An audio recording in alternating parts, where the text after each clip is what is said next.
نخش في الموضوع على طول.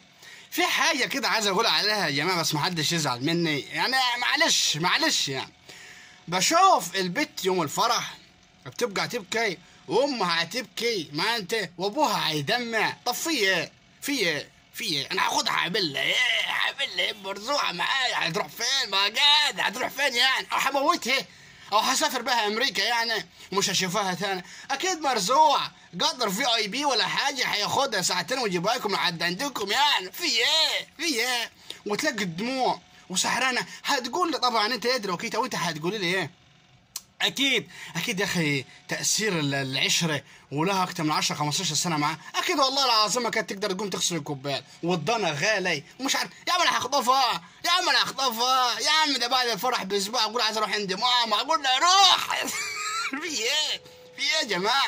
بلاش البكا ده والافوره دي، ما تحسسنيش ان انا عملت حاجه غلط يعني، ان اخدتها منكم غصبا عنكم يعني. في ايه؟